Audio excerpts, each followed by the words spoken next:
Thank you to Colbert for organizing a very exciting event. We have a distinguished list of panelists here as well. I can see we also have a very good collection of people attending. The plan, of course, is that I will give a brief introduction to a topic which, how shall we say, some people know a little bit about, some people might believe that they know a lot about, and for a lot of people, it might actually be somewhere in between or in fact zero. Our focus today is to try to bring everyone up to speed, at least to understand the key elements of what exactly is this sustainable financing all about.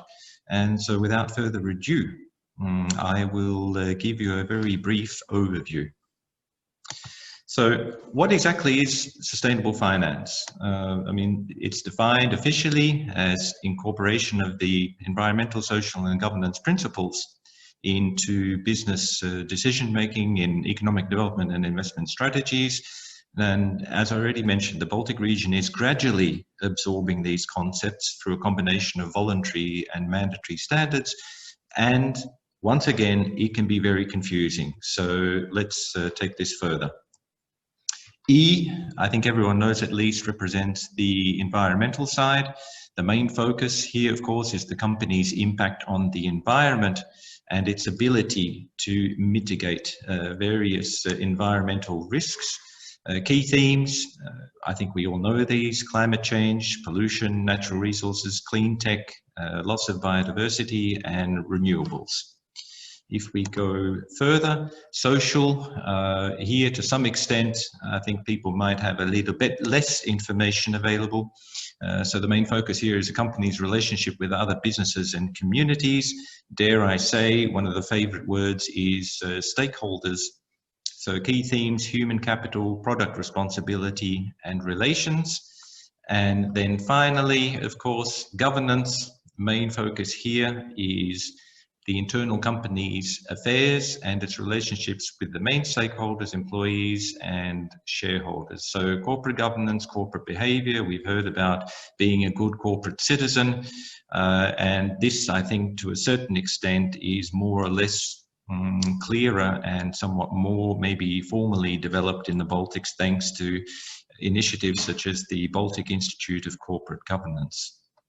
So to continue, that together gives us the 3 letters, but there are many more acronyms that actually exist. So if we look at what these might actually be moving into, we have a whole world out there of interdependence between societies, economies and also financial markets. Now, this is from another acronym society, which is the network of central banks and supervisors for greening the financial system.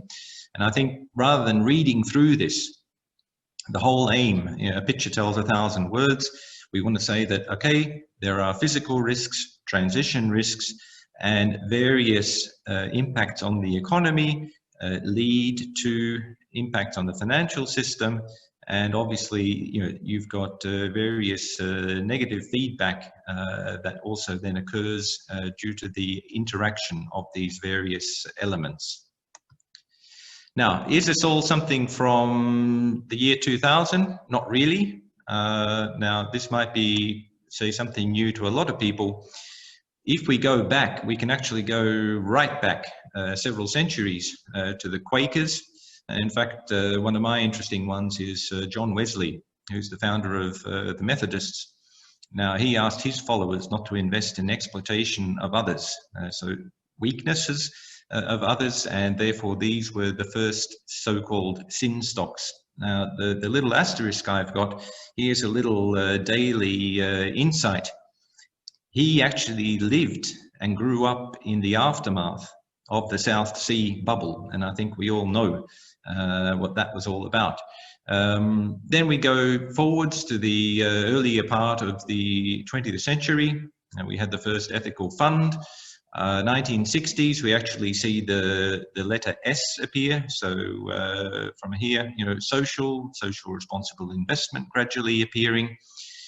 E, environment, and awareness of environmental risks such as Chernobyl. Obviously, we had Exxon Valdez as well. And finally, G, 1990s, governance. I'm sure the word Enron still rings a bell for many people. And that has then continued further into where we are today. And this is where it gets super colorful, super complicated. So today, some of the people might throw out things like Global Reporting Initiative, Principles for Responsible Investment, Sustainable Stock Exchanges Initiative. You've got the Sustainability Accounting Standards Board, Sustainable Development Goals, integrated reporting with the Climate Disclosure Standards Board, and so forth. So there's a lot of interaction, more and more people of course signing up to this, organizations, bodies, and there's certainly now in recent times, the latest estimate is that the global value of ESG assets themselves have reached around $40.5 trillion US. Moving on. Here are a couple of terms which I think everyone should be familiar with, having been situated in the EU. The first is the EU taxonomy regulation. This is a tool which is helping investors, companies, issuers, and project promoters navigate the transition to a low carbon, resilient, and resource efficient economy. So this is what the EU is obviously all about. It sets performance thresholds. I won't go into too many details, but the whole idea is to make a particular contribution to one of 6 environmental objectives, do no significant harm to the other 5 where relevant, and meet minimum safeguards. So that's the idea in short. I've listed some of these elements in the footnote. You can actually see them. And today, it's a mandatory requirement for 2 key groups. Financial market participants offering financial products within the EU and large public interest companies. So directly today, we're not impacting a green bond issue or general bond issue or equity issue or something like that in most of these cases. However, it's already then relevant for some of these organizations. The Green Bond Standard is then ongoing work. The European Commission will be making a decision, we believe, in the Q4 of this year, how to take the standard forwards. And this would be also then proposed presently to be linking in the use of proceeds for the EU green bonds into the EU taxonomy regulation, which we've just described. The third item, and we are very lucky today to have an extremely high-level expert who lives and breathes this every day, and that is biodiversity. So no spoilers from me at the moment. You're just going to have to wait a little bit for that. Now, all of this, as I said, can be quite confusing. I would like to therefore give you 2 important things to remember. The first is to be very careful. Maybe a lot of you have heard the term greenwashing. What is greenwashing? It is very much where, let's say, people or corporates or other parties try to make you believe that your company or their company is doing more to protect the environment than it really is. We don't have to look any further than the infamous Dieselgate, when VW was found to be violating emissions rates. No need to go further there, but again, be careful from greenwashing. And the other thing to, of course, remember here is that there's an old Latvian proverb, where there are sheep, then, of course, there are shearers. So from my, let's say, desk here at the moment, I will say, be alert. So what we want to do now is to hear from experts, so you can very carefully actually absorb, pick up on various elements, what is very actual and developing today, where it might be moving, where it has been. And the first speaker of our distinguished panel is Jacek Kubas from the EBRD, and I will then pass the microphone across to Jacek. So Jacek, the floor is yours, sir.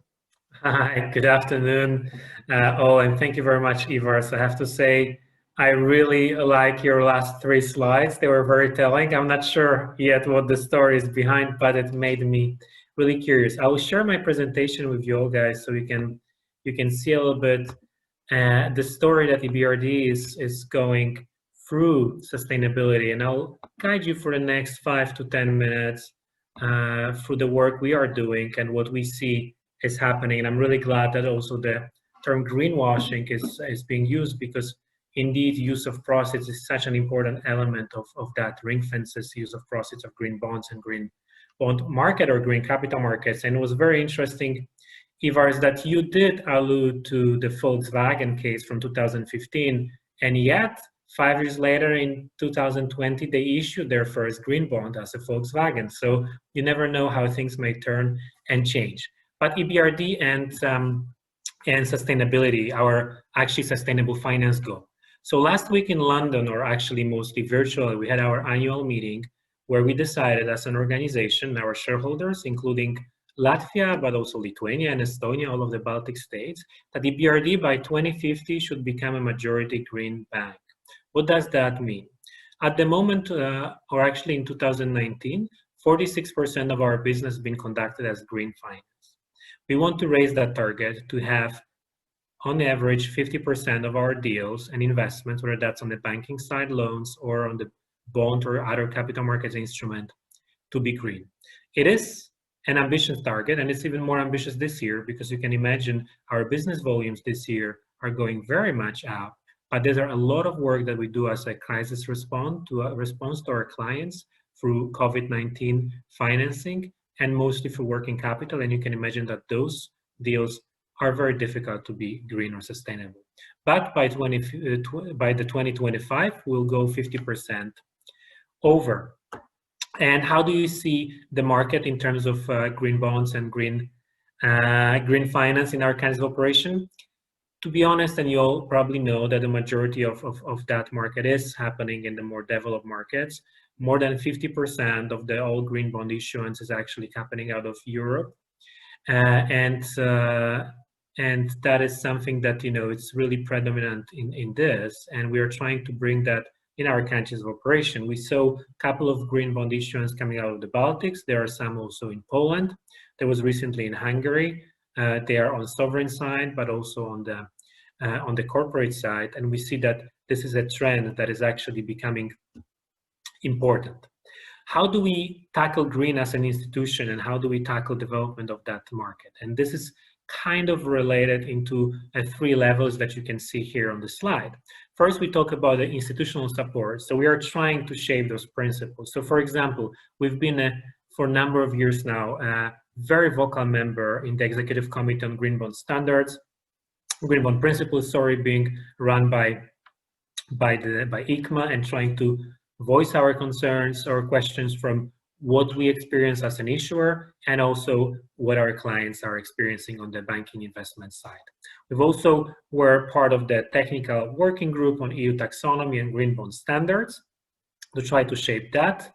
And we also venture to more, let's say, emerging markets, where we support, for example, a green finance center in Kazakhstan, in Astana International Financial Center, which is completely outside the European Union, but it still has ambitions and wants to aspire to the green elements.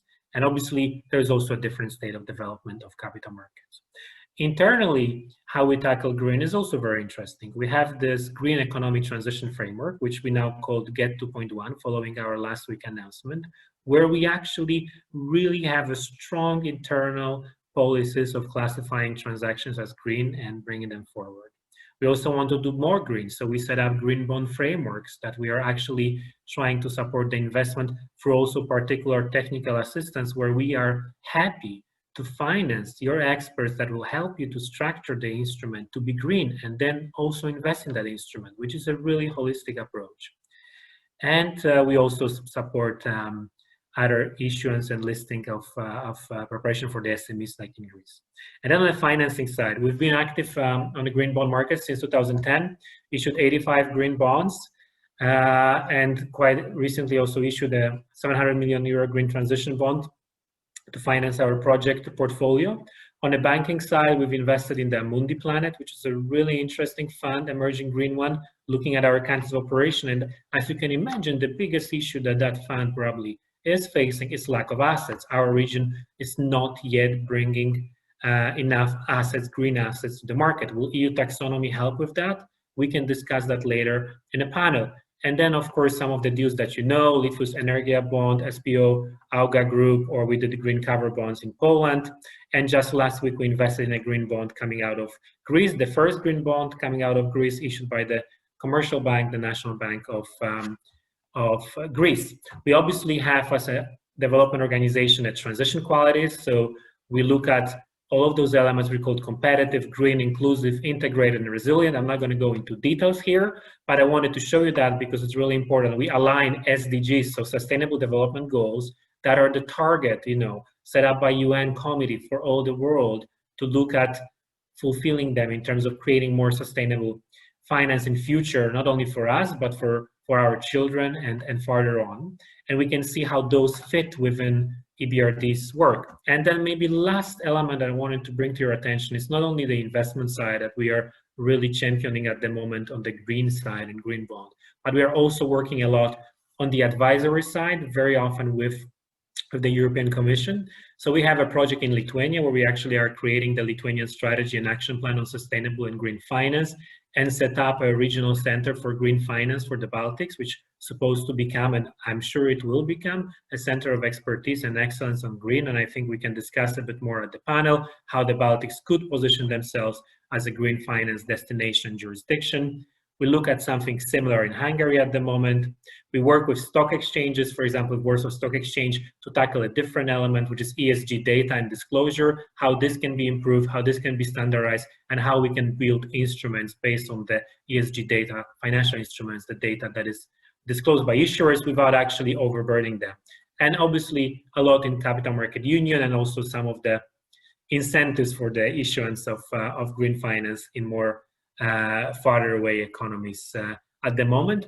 This is the slide that just gives you an overview of our holistic engagement in the Baltics on so many different advisory projects that myself and the team and my colleagues are able to work with you and engage, and happy to talk about it more because I know my time is coming to an end. But I wanted to finish about something else. You showed us, Ivars, 3 pictures about sheep, and I think if we talk about green finance, I think we should always think about AAA.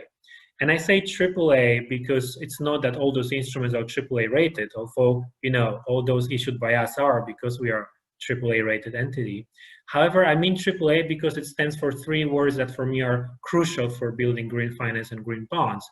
First of all is awareness. So we have to be aware about what the issues are, how we are doing that, the greenwashing, all those elements. So awareness. Second is action. We need more issuers coming to the market because there is a queue of investors, not only international investors like us, but other investors, including impact investors that want to invest in those products.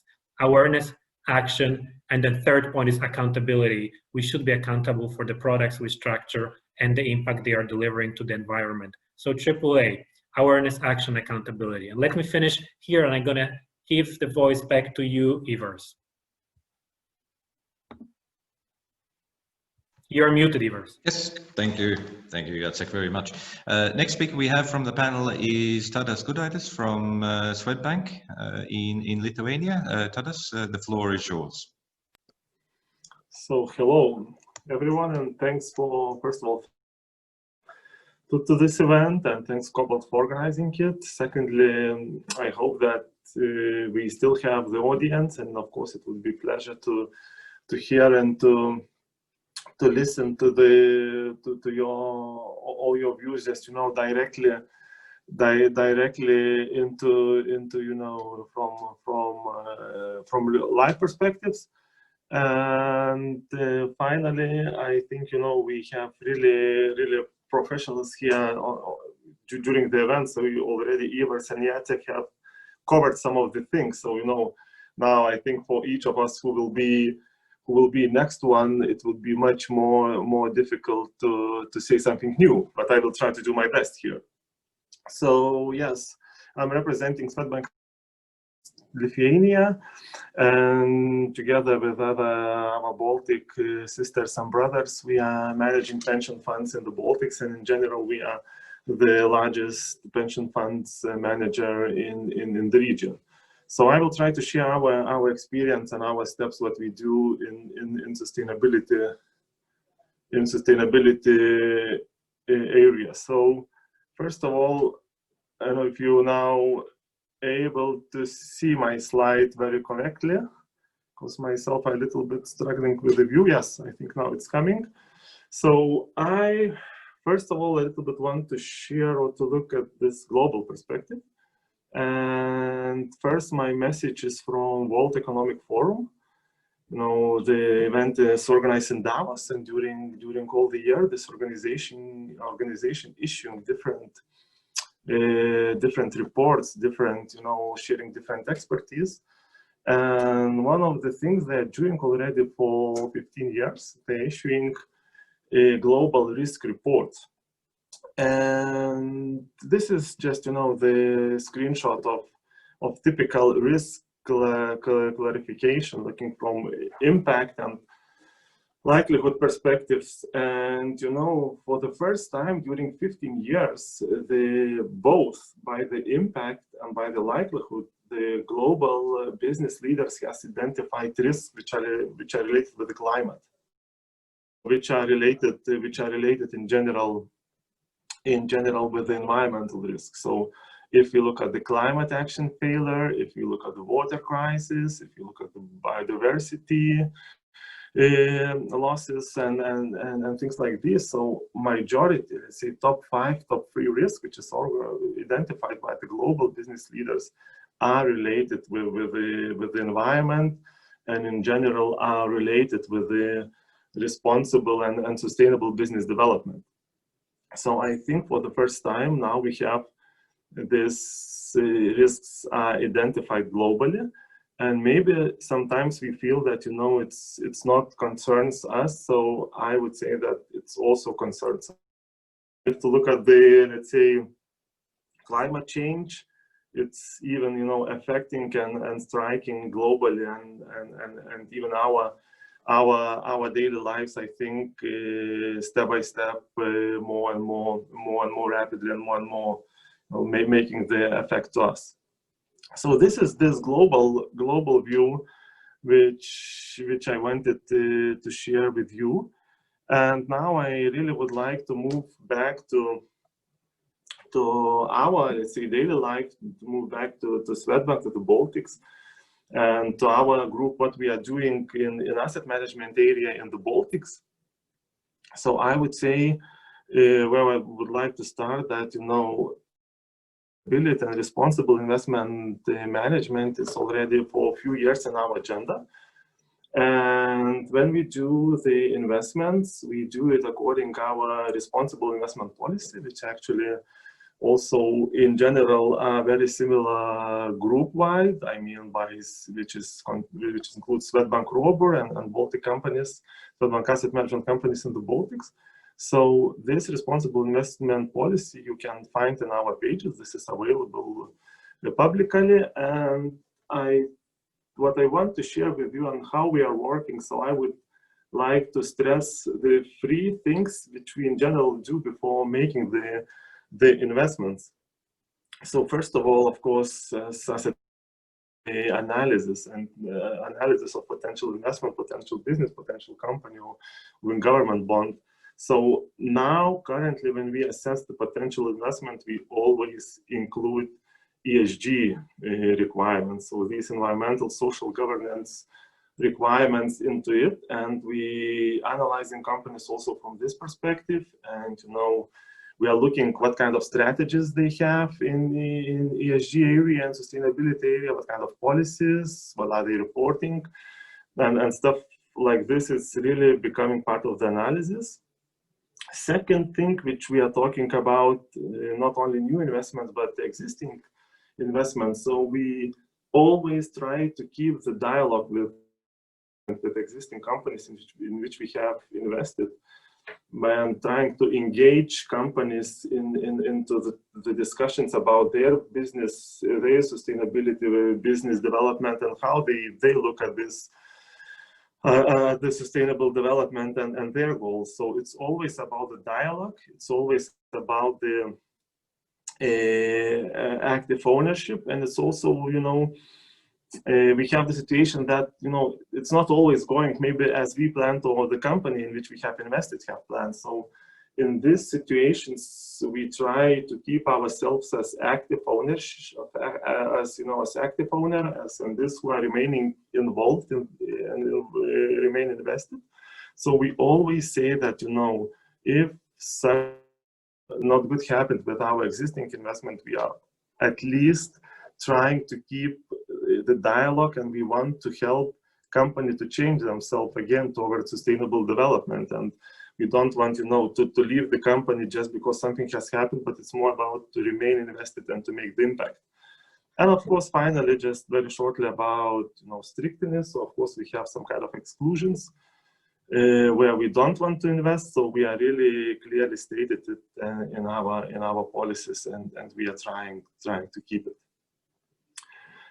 And the final thing which I would like, you know, to share with you, it's, you know, our practical activities in investments, what we are doing and what we are observing from this practical perspective. So in general, our investments in the Baltic economies and in the Baltic region in general goes into three asset classes. So first of all, we call it, you know, government bonds, and maybe I will put it a little bit aside.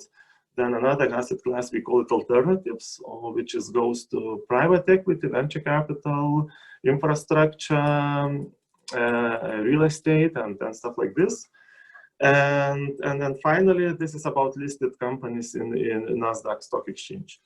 So our observation, if I would conclude a little bit, first of all, alternatives. So we have talked with alternative asset managers already for a few years about sustainability, about their sustainable investment strategies, about their policies on asset manager level, and also on the companies where they have invested. So I would conclude that we see really some progress here, positive progress, as now we already see that, you know, the managers are issuing sustainability reports every year. Majority of them, they have sustainability policies, and they are explaining, and we are in dialogue of improving situation here.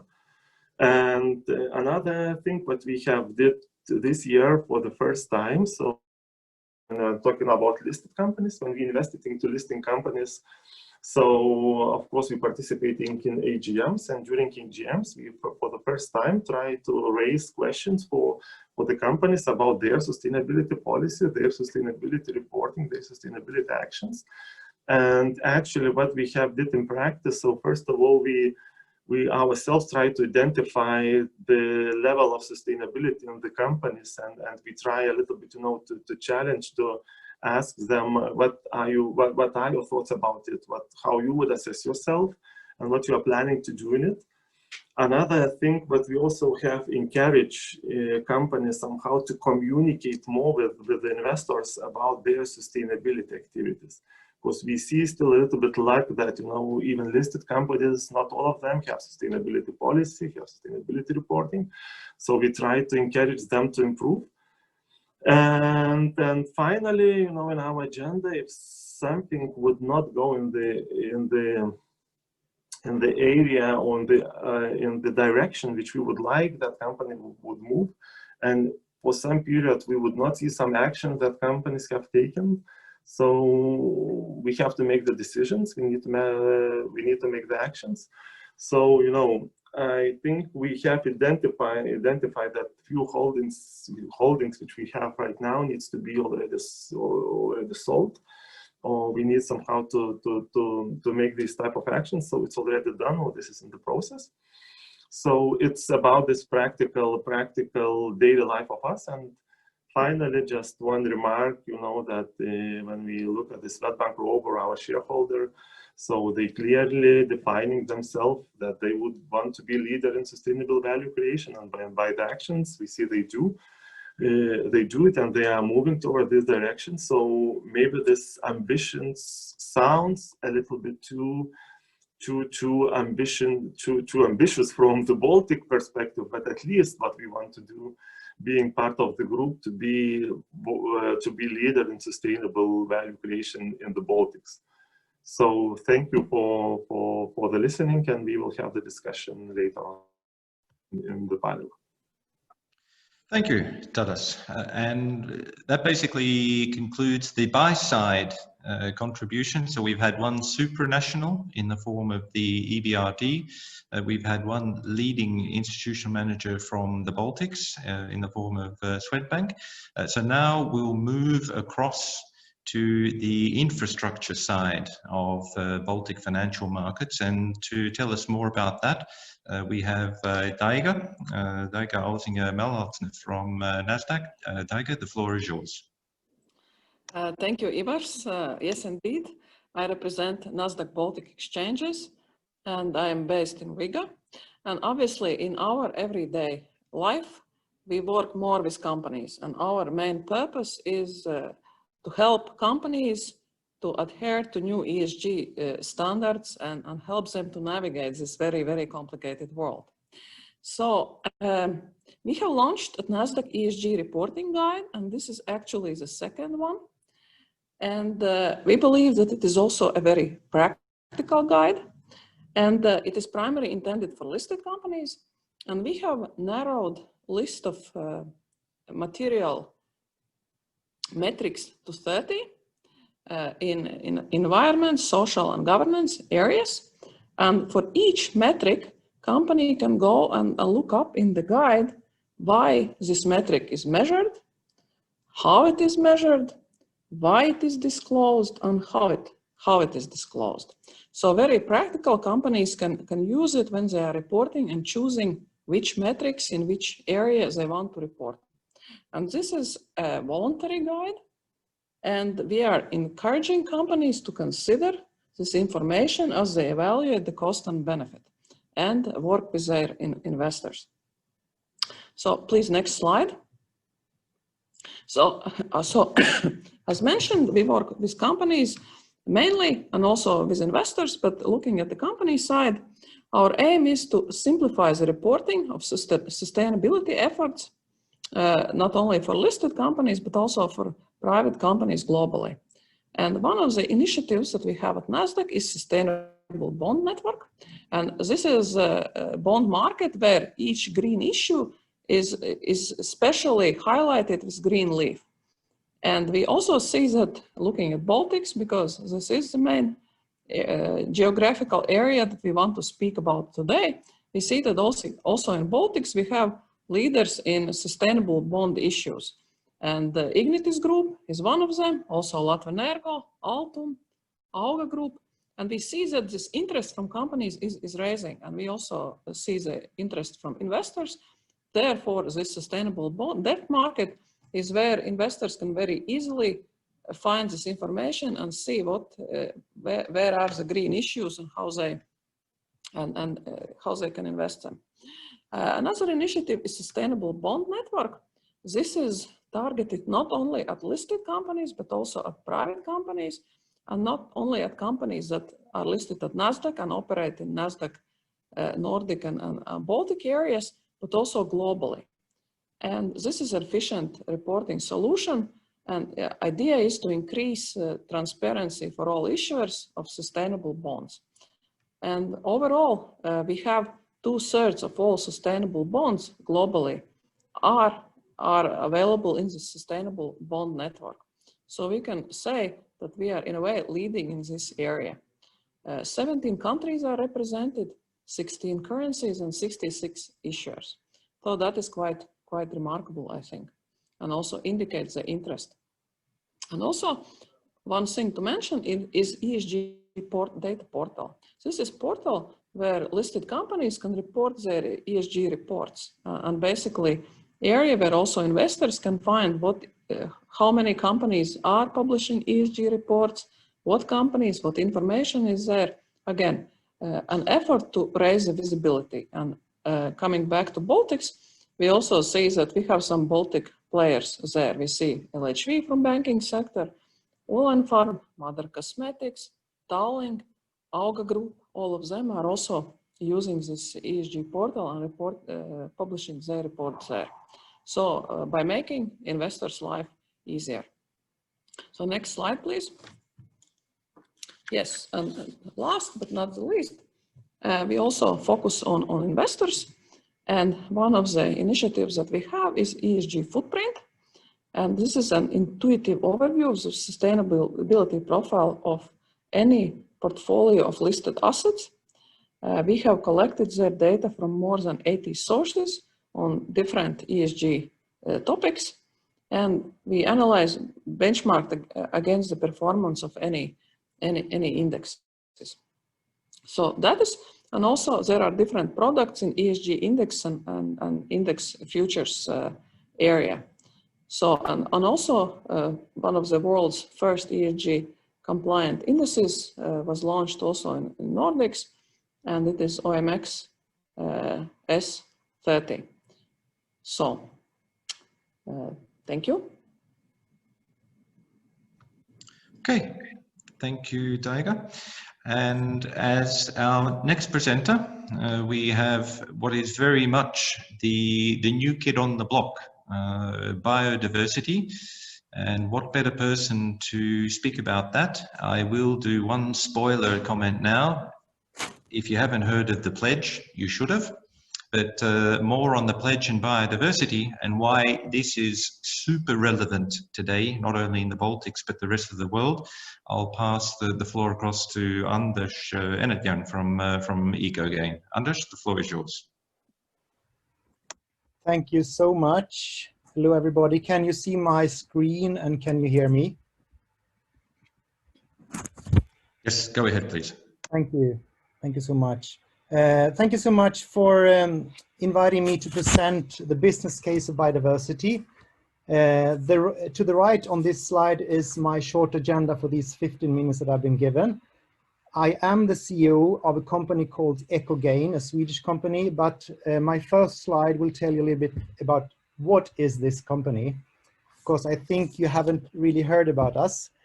At the bottom line of this slide, you can see that we are who we are. We are a consultancy, about 50 people, mainly working with ecology and strategy. We have a strong effort to make natural capital relevant to businesses. And we focus a lot on land use, as land use is in the bottom line for every single business in the world. We use material from the ground and we extract things that affect the land and the water. On the top line, you can see some of our Ecogain's initiatives that say something about Ecogain's endeavor so far. To the left, you can see that we are facilitating a corporate network that is called Business and Biodiversity Sweden, with some 20 large companies as members. To the right, you can see on the right, to the upper right, you can see that we take initiatives in assessing biodiversity, setting metrics for biodiversity. We are doing that right now in a very challenging project together with some 8 large clients or large companies to set the first Scandinavian metric on biodiversity. And in the middle, you can see one of our recent mission, which is the first Nordic industry roadmap for biodiversity called Mining with Nature. That will be released now during October.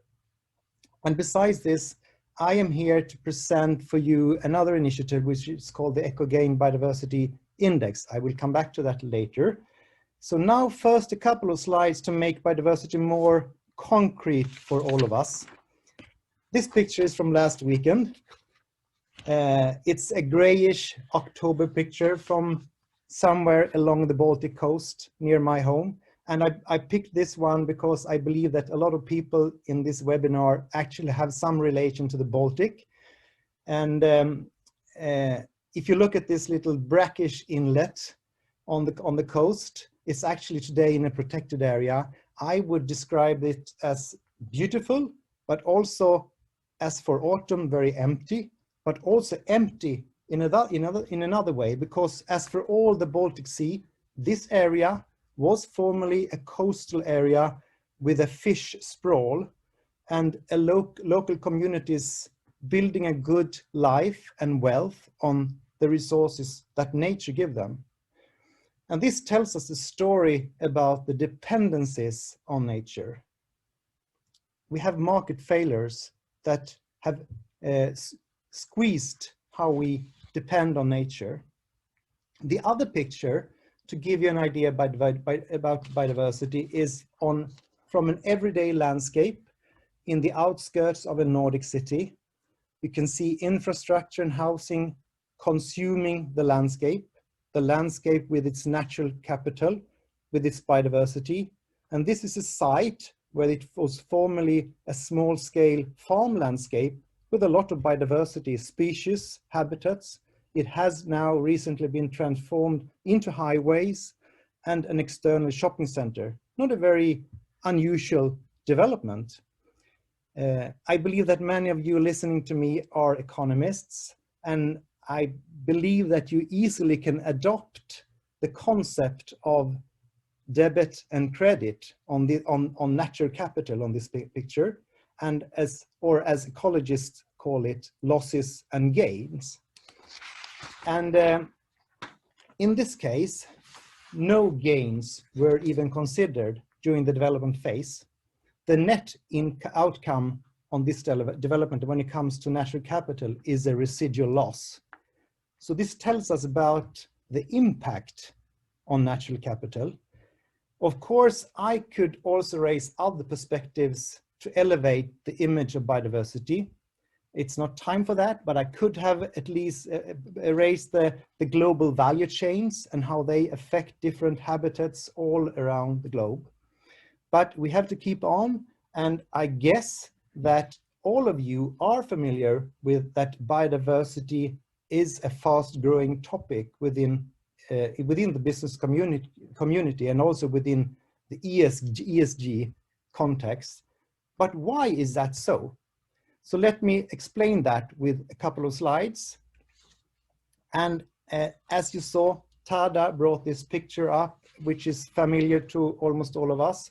And a strong driver for the business awareness on biodiversity is this picture, is from the World Economic Forum.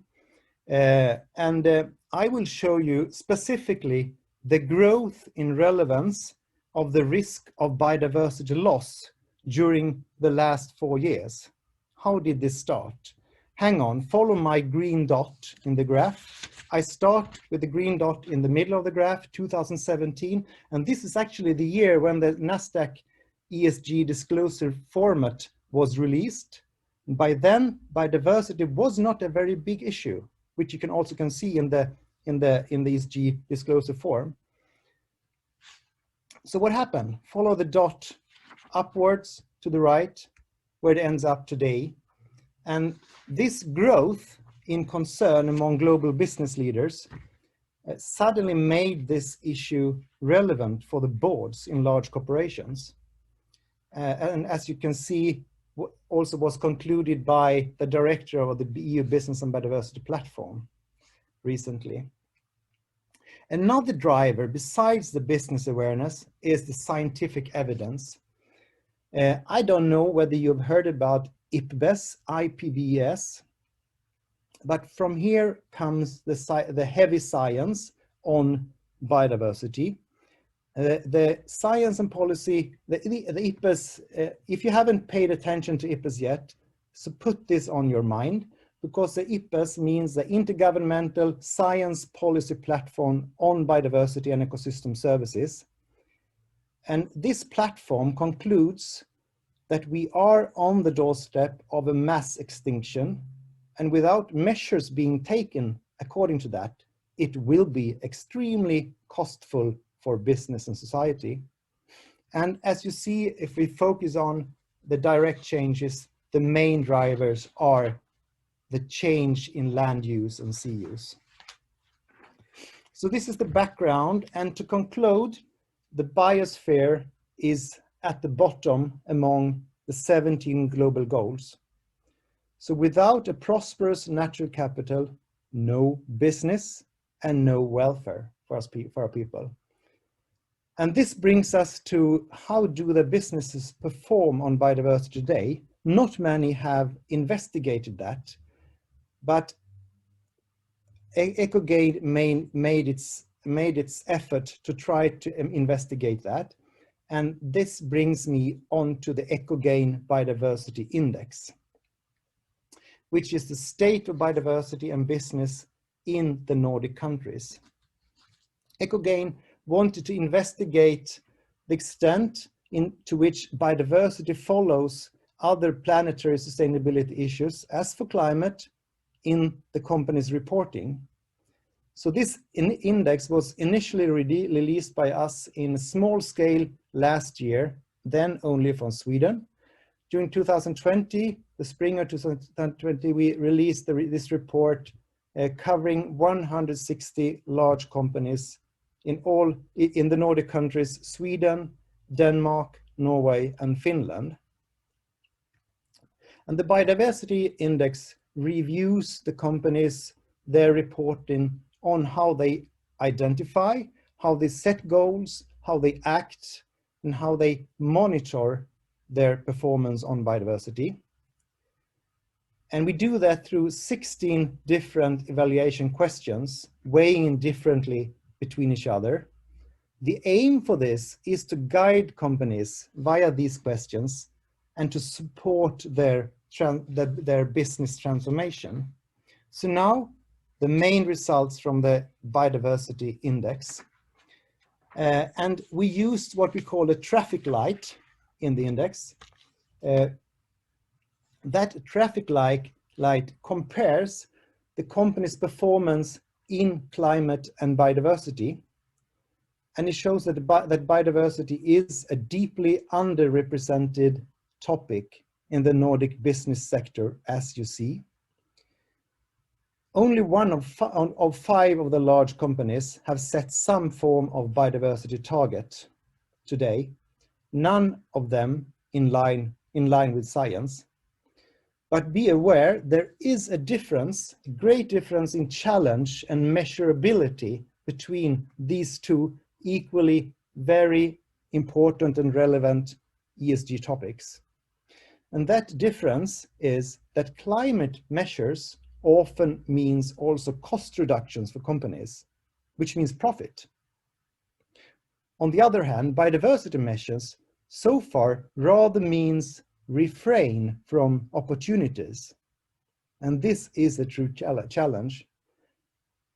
So this rather new and very important ESG parameter, biodiversity, therefore needs a lot of innovation to develop profitable incentives. And this is exactly where I believe that the finance industry can make crucial contributions.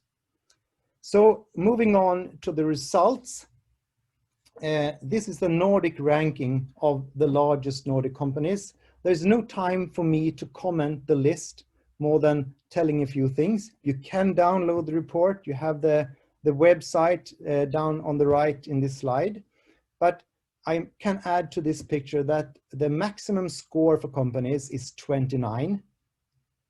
More than half of the large companies in Nordic didn't even mention biodiversity.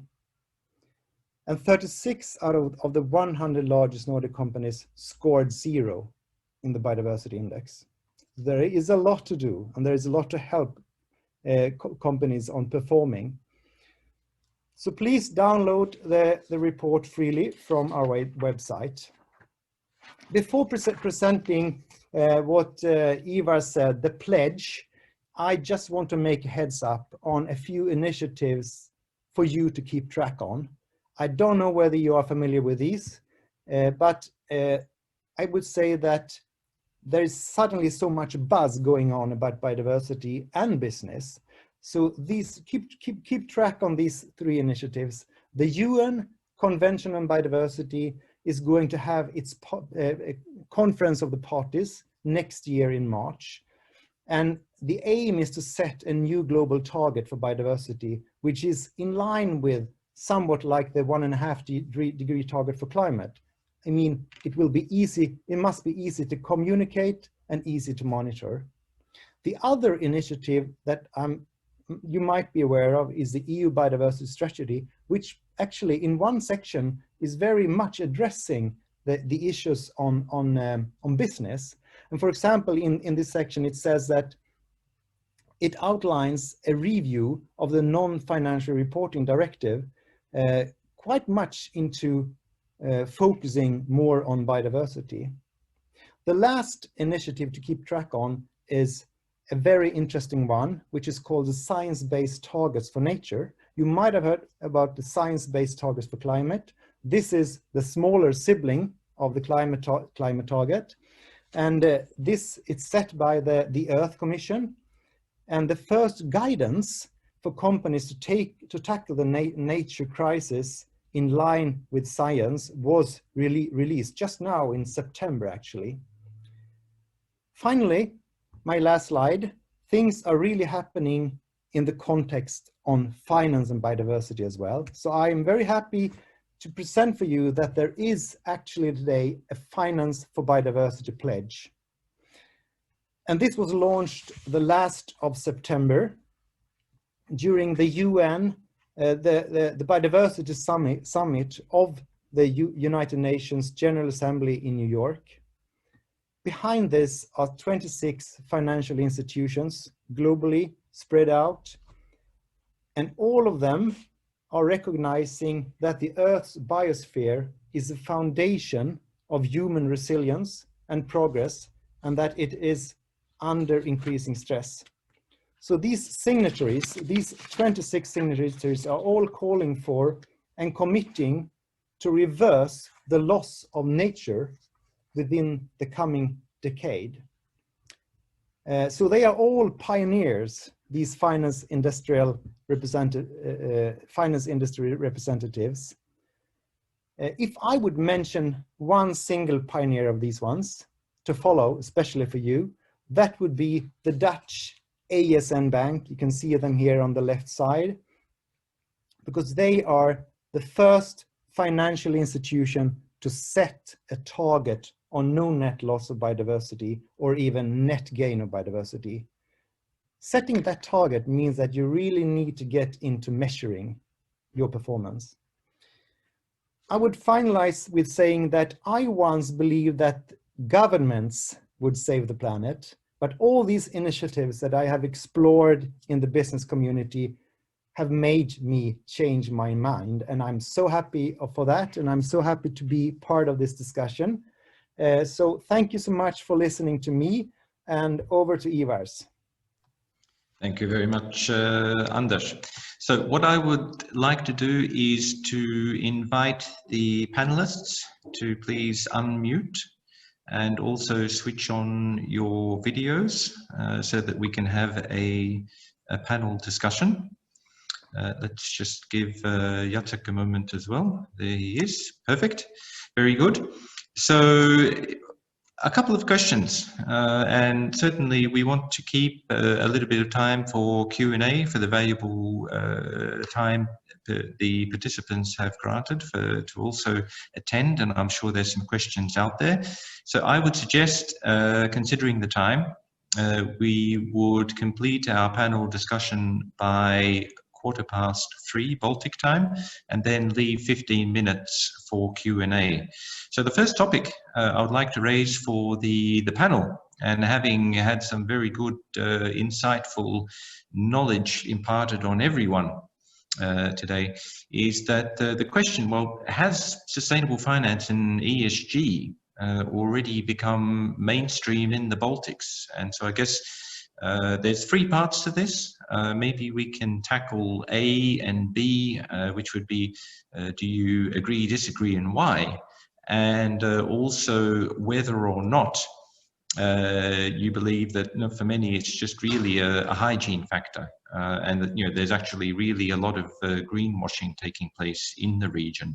Is there anyone in the panel who would like to address this? And before we do go there, just to give you a little bit of let's say initial incentive from the participants to provide their perspectives, you're more than welcome to scroll through. We've put together a list of 8 questions as polling questions. We can keep an eye on that over time.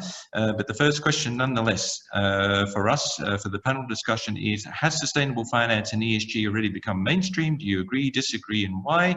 And part B, is it really then also just really a hygiene factor for some of these firms? And there's a lot of greenwashing here. Anyone who would like to go first, please?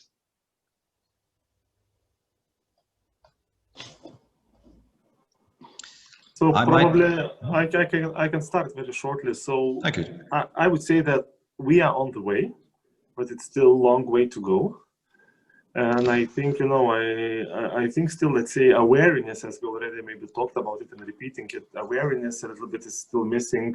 I would call it, as we have financial literacy, so sustainability literacy is missing in the Baltics. And I think, maybe even governments and sometimes investors and even clients probably should a little bit, nudge companies to go onto these ways in the terms of, Richard Thaler, who is, Nobel Prize winner in 2017, and he says about the behavior. So some kind of nudge is needed probably, and the nudge is needed here as well. Okay, thank you. Daiga? Yeah, thank you for the question. I agree actually with Tadas. I think it's not mainstream for sure. I think there are individual issuers who sort of see the benefit in adopting ESG type of thinking, and mostly those are large issuers or in specific sectors, but it's certainly not mainstream. Because if we look at the number of issues, also like what I showed in my slides, so like what, 5 companies or 6, yeah? No, it's far from it. And I think the problem is partially also what is the definition? Who should sort of also do the reporting, yeah?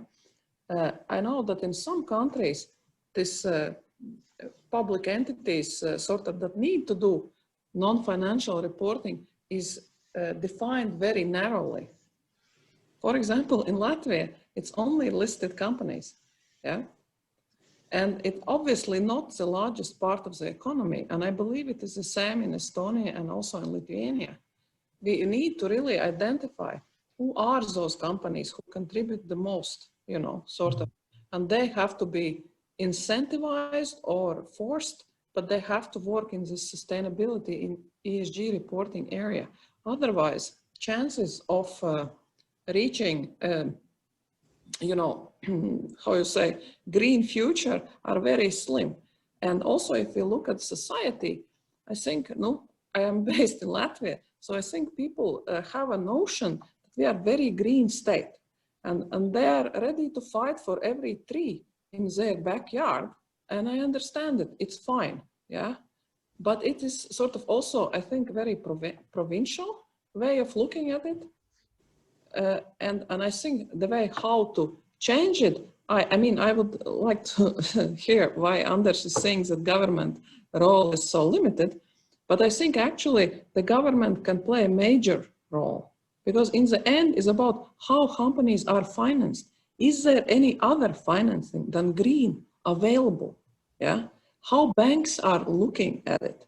Yeah, and so it's a very complex problem, and I believe that the tone needs to be set actually on top. And we see that we have the Green Deal, and there's a lot of discussions on European Commission level. But locally, the debate is very provincial and very low, with low importance. Well, I guess yeah, if I could add on that, because I think, Daiga, you mentioned something really relevant, because on the one hand, we have what's happening at the EU level with the EU taxonomy and the green bond standards, but how are we going to make sure that this is actually being channeled to the domestic or local level, how it will going to be implemented, legislated. And then there is another point. We are in a not very developed capital markets, and I feel like, you know, for that to kick off with sustainability, there is indeed a role to limit the barriers that may be for development of sustainable capital markets, and those barriers are also in hands of, for example, governments. There may be some tax-related barriers or other legal regulatory barriers.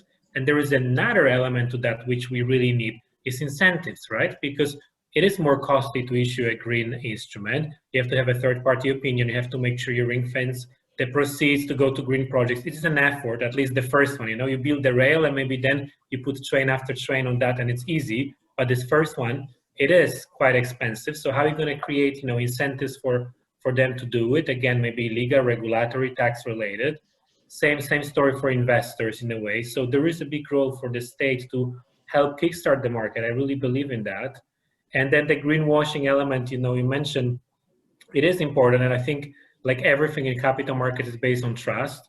And I think if you do the greenwashing and green investors are actually looking at the reports, at disclosure, at this third-party opinion, if you do not deliver that and, you know, use proceeds for something which should not be used, then you're going to lose that trust, and the green investors will not come and will not invest in your products. So it's another big part of that game. But I think for this market to kickstart, there is a need of a state to create a roadmap, to create an incentive, to create a strategy, whatever ecosystem they can support, so issuers and investors can really jump. And I think talking to big international investors that are interested in green from, let's say, more developed jurisdictions, they're really happy to come to let's say, our part of the world because they can get a better yield, right? So let's attract them with that. And you have all the other EU framework in place. So I think we are in a good position to start doing more. Okay, thank you. Anders, I think a quick word from you. We've had the word government, and we've got some people saying government should be driving it. You're suggesting maybe perhaps there could be other ways. So across to you. Yeah, I don't have the Baltic perspective, but I agree with you that there is a lot more to do. But I also believe very much in pioneers and business leaders, because they are in the forefront. And business leaders being convinced on sustainability will drive the force, I believe. And of course, there is an important role for the governments, for the state, and that is setting the framework, setting the regulations. But what is good with business, as that is, business is making everything in a rational way, finding profitable and rational solutions. And that is why you need business to be a very big part of the solutions. Does it make sense for you, Daiga? Yes, indeed. Business leaders are important, but I think it's a combination of both, I would say. Because for some companies with a big impact also on sustainability issues, only like the stick can help. Speaking of carrots and sticks, Jacek, maybe, I mean, you've got a very wide field of operations in terms of countries. We know that emerging markets elsewhere may not be embracing sustainable finance so actively so far. What would you see as the main, let's say, elements which are slowing that? Have we already covered them, or perhaps are there other things that we should be aware of and which could actually be also applied here in order to accelerate some change? Yeah, I think, you know, there are a couple of elements that we could bring on board. And one is really the awareness, because I think it's really important to speak a bit more about sustainability and how this is done. I think, you know, issuers and investors may not fully be familiar and they want to learn a bit more about that elements. And I feel this is really crucial to increase that. There's also more and more increase of awareness for retail investors and in terms of what they want to do. Like if you invest your pension, do you want your pension to invest it in anything possible, or you want to have it invested in some sustainable products, which actually then may make you feel better as a human. And I feel like, you know, if you look at the younger generation of millennials, for example, that's going to be much more important for them than it is important to their parents at the moment. And they will be making their investment decisions not only on the return, but also on the impact side. And I think the market is trying to understand that. and adjust. So I think that's part of the big point. The other, card on the stick, I think if the countries like Baltics, or like 3 countries, Estonia, Latvia, and Lithuania, but Baltics as a region, sets up, for example, a strategy for development of sustainable finance, or some kind of a message that there is a support from the government for that part of capital markets or finance, that will again give an extra comfort towards investors that there is something behind that, and for the issuers to be able to tap to the market.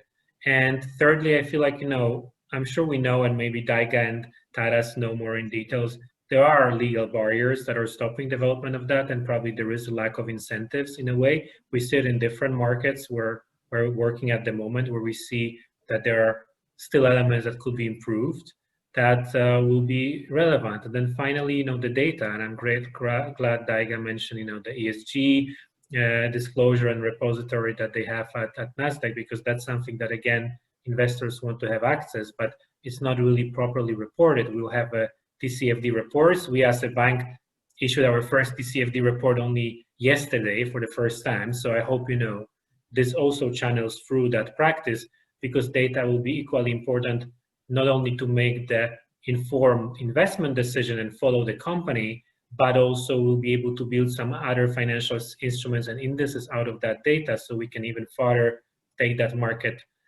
up. And then finally, it will be good to see is also how innovation and financial technology and fintech can chip into that. So you have some impact investing you can do on your app on the phone and things like that. I feel like there is a really big potential for this market, but we have to look a little bit outside the box in a way, because it will force us to do it that way. I think the EU taxonomy anyway then forces one to disclose for these retail products as well, some additional insight. Yes, but then that comes also maybe to and it's a bit maybe controversial thought, but on the size of the issue, because we talk to the issuer, in a small country, I would say maybe even smaller than one of the 3 countries in the Baltics. It was doing really tiny bond issuance, and for them to do it, in accordance with EU taxonomy and all the elements, would be just so pricey and so expensive that it would never really hit the market. So I'm wondering, what's the margin of appreciation? What's the middle ground of, having the rules that may be good for the big players? And I personally support taxonomy. It's nothing against that, but I'm wondering how we'll be able to facilitate the smaller market players to equally be able to comply, but not with costs that are actually going to kill the deal before they leave the boardroom in a way. Okay, I think one important thing then which arises out of that is we've heard today biodiversity is certainly the new kid on the block. Tadas, on your presentation, you as well indicated and how far and how quickly biodiversity has come to the fore or focus of attention for investors. I assume then perhaps a question for you would be, and then Anders of course can chime in as well. How do you see, what are the main challenges? Is it consistency of data collection? Is it something else? Do you see yourselves absorbing this, or what would be slowing or accelerating the take-up of this? I think, as you really described very well, this is some kind of new kid on the block also in our case. So I believe it's still, quite a narrow thing to really somehow integrate in this, let's say, in this global pension asset class, asset management as such. But I believe it's also, as well, part of the same let's say, as environmental things. So I think it's always, still, I would look from our point of view that still this is a little bit, the beginning also with the biodiversity. So we're hearing about it. Yes, we're hearing that, let's say, potentially even funds a little bit in which we are investing also as well. They're a little bit touching this question, but I think it's still, and there's even much longer way to go to talk about, let's say, general environment, ESG or sustainability area as such. So I think it's still a lot of things needs to be done. I think the observation from Anders as well was that we've got very few Nordic companies actively engaging this at the moment. I guess to some extent as well, it's, as you mentioned, there's a fair bit of evaluation being made now into having some form of a agreed standard. Would that be correct? Yeah, but on the other hand, I think you are on the way. It's lack of measurability that is very complicated, and also I think Daiga made a very interesting point on the risk of being too provincial, because when it comes to biodiversity, it's very close to you. You might be looking very narrow, but you don't see the global scale of it. And that is a true challenge about biodiversity. When it comes to climate, it's global. It's a global effect that we have to address. Maybe then, just before we move on to questions. But you know what I wanted just to add, sorry for jumping on this, but you know, when we are talking about ESG, you know, we talk about environment, but it's environment, social, and governance, right? So like, you know, when even we talk about countries that are less advanced in our region, right? It may not be on the E side of ESG, but there may be on the G side of the ESG, if we can say that. And I feel that's good. But then the other element which really excites us at the moment, we're trying to conduct a study that will cover also EU, EBRD countries operation, mostly is about social assets and social bonds. Is that something that could actually also come to the market, looking at what was happening with COVID-19, and that this could be a product that could support the social implications of the pandemic that we're still going through. So that's another point that we can maybe talk later, but let's remember that ESG stands for those 3 points and not just environment, even though we see beautiful green leaves behind Swedbank logo. Mm-hmm. Okay, thank you. I'm just looking at the time. We do have now 15 minutes left. Perhaps we have any questions which the attendees would like to ask us. I did see out of the corner of my eye earlier on, there was a question for Jacek. How will the taxonomy be integrated in the EBRD? Do you have a timeline already? I've responded to that actually, and I think, you know, we look at it from 2 angles. One is, of course, it will capture our EU-based clients, so obviously they will have to follow it and implement and work with that. On the other hand, obviously, EBRD is an unregulated organization, so we don't really have to adhere to that. But obviously, when we are issuing our green bonds, we are bringing them towards the green bond principles of ICMA, and obviously we'll also align with other requirements that are happening out within the EU to extent we can, and to extent it works for us and it works for our investors and what investors we are targeting. Obviously, we're based in London, so that's not going to be a UK for any longer, but I'm sure, you know, there will be very similar rules in place there. So I think on our own issuance side, we're also going to be close to that, if not just compliant. Thank you. We do have some poll answers. My information is that we've had 32 answers for the various questions. So we can maybe have a quick scroll through here. I assume the panelists do see. The host is sharing the poll results at the moment. So the first one, do you agree that sustainable investments bring higher returns compared to regular investments? We do have a clear majority here, 56 to 44. And that seems to also be the same proportion breakdown for, do you agree that managing sustainable investments is more expensive? So interesting that they're like, yes, definitely positive. Maybe the margin of the positive isn't that great. But if we move down, we have, do you agree that sustainable investment covers areas whose main goal is to mitigate climate change? We have very much slightly north of 2/3 answering yes, which is certainly then, how should we say, way more convincing as a view. And then it goes even stronger.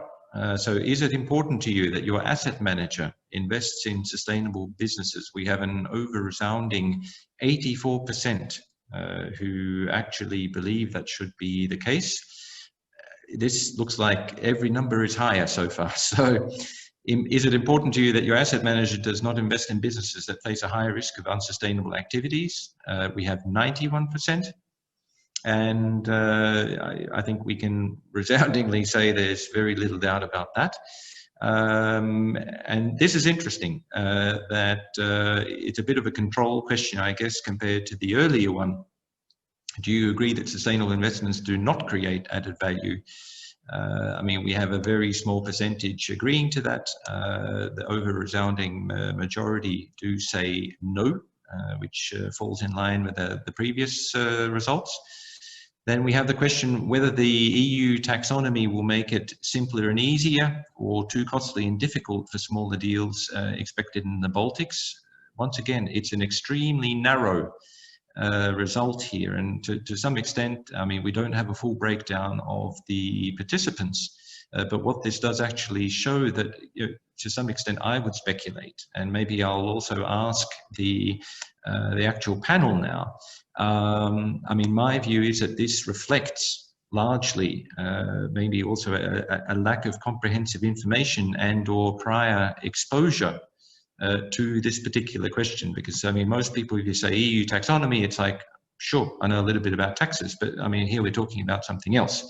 Anyone on the panel that wants to comment this seventh panel question? How well do you think the let's say the buy side, which is the investment management world, or the sell side, which is capital markets and brokers and banks, and perhaps the public, how well do you think they're presently educated on this EU taxonomy side? Anyone who'd like to jump in?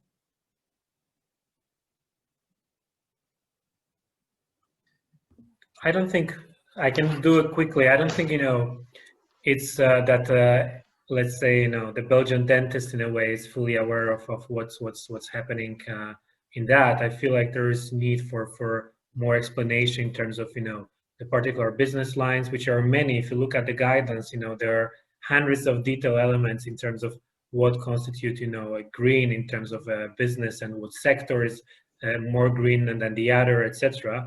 And I feel like that also has to be translated to the market participants, including issuers. But once we have, a better, let's say, explanation and a better understanding, it's supposed to really almost create a checklist for the issuers and investors in that regard. And I think that's going to be good, but we need awareness raising and getting to that point. It's not just adopting that, but actually using and understanding it more. Embracing it, I guess. Yeah. Okay. And the eighth question is, I think, a positive result. I mean, can the Baltic region become a leader in the EU 11 for green and sustainability related activities? So we have 78%, so we almost have the Pareto principle of 80-20 supporting that. I think with this particular question, I will perhaps ask Daiga to give just maybe her thoughts. I mean, we've talked about ESG, certainly in my view, and perhaps Daiga can comment whether she agrees or disagrees, but I mean, governance in the Baltics came via a very specific route, which was ending up in the Baltic Institute of Corporate Governance. Do you have any views there, please, Daiga? Yes, I mean, do you know that 10 years ago, when you would ask someone in the government, Latvian government or Lithuanian government, and the question would be such: how many companies state owns? What is their impact on economy? How much they pay in taxes, and so on and so on? Nobody could give you that answer. Nobody in respective governments knew how many companies they own, state-owned companies. So that was a starting point 10 years ago. It was also, of course, a good field of work for Baltic Institute of Corporate Governance. And 10 years later, I can say that now everybody knows what they own. And we have actually gone into next phase. We have educated by Institute many hundreds of professional board members, both per supervisory board and management board. Baltic companies and Baltic governments understand what is independent director's role in governance of companies. And I mean, it's not an easy route. There are many wins and many losses, in the process, But overall, I think we move into the right direction, and the governance aspect and awareness of sort of what good governance, what benefits can bring, and why is it important, has grown considerably. So I think in governance aspect, we have progressed quite well, and probably if we look at you know, European Union in total, we are someplace in the middle, you know, and that was achieved in basically in 10 years by non-profit organization. So then looking at biodiversity, for example, you think there's hope, there's possibilities? Well, there is always hope and there is always possibility, but you need to have, as Anders said, you need to have leadership and you need to start working on it. And we have to find an owner of that issue and continue work, and then the progress can be achieved. Mm. And very much that also came initially from a listed entity approach, I guess. Mm-hmm. Okay. Maybe we have one other question here from the audience. It relates more to Swedbank's institutional asset management approach. Perhaps I will just mention the questions if people don't have them on their screen. So what is Swedbank's approach to ESG investing? Is it positive screening, exclusionary screening, impact investing, etc.? How significantly the portfolio composition was impacted because of ESG filter application? And have you seen any sort of proof to the thesis that good companies from the ESG perspective are also financially superior? So Tadas, the floor is yours. Okay, thanks, Julia, for the questions, and I will try to be quick and as much as possible concrete. So regarding first one, I would say it's a little bit something between mix of this, let's call it, if it's not correctly, positive screening and impact investing. So you know what we do. So in general, we want to understand what kind of the companies, funds we have in the portfolio, and then, you know, try a little bit, you know, to set our strategies to one or another direction, and try to looking for this impact possibilities as if to answer, you know, correctly, second question. So no, our responsible investment policy applies to the whole portfolio. So I mean, we have the policy which is, you know, covering all our portfolio. So if I understood the question correctly, and then, you know, regarding third question, I think, you know, it's not maybe so purely linked that these who are better in the ESG, they also are better at the financial, they're financially superior. So I think there is a link between it, but I would maybe not do it very strictly. Really, ESG, they're so financially superior. So I think, you know, it helps people to become as such, but maybe it's not so very direct link, or at least I don't have any proof of thesis or things like this, or to comment at the moment by really some kind of example of such. Okay. We have one more question here. How are ESG criteria is integrated into your own companies? I'm assuming this relates to the panelists. I can speak from LHV Group's perspective that we're a signatory of the Principles for Responsible Banking. So we have, how should we say, lots to do there, and also lots of responsibility over time. So we're integrating that into our everyday operations. Perhaps Daiga, do you have a short word? I mean, we have a couple of minutes left, and then Jacek, I think you've briefly touched on the principle within the EBRD. I think we've largely heard that, but maybe there's a short word perhaps from Daiga and Nasdaq itself. Well, one thing which we touched a little bit about was what role listing of those large companies play in good governance and ESG in general. And there is one very great example from the couple of weeks ago when Ignitis Group, energy company that is majority owned by Lithuanian government, when tapped the capital markets, became a listed company, attracted 450 million euros for development. Company is well governed, transparent, accountable to its shareholders, has now more than 8,000 shareholders.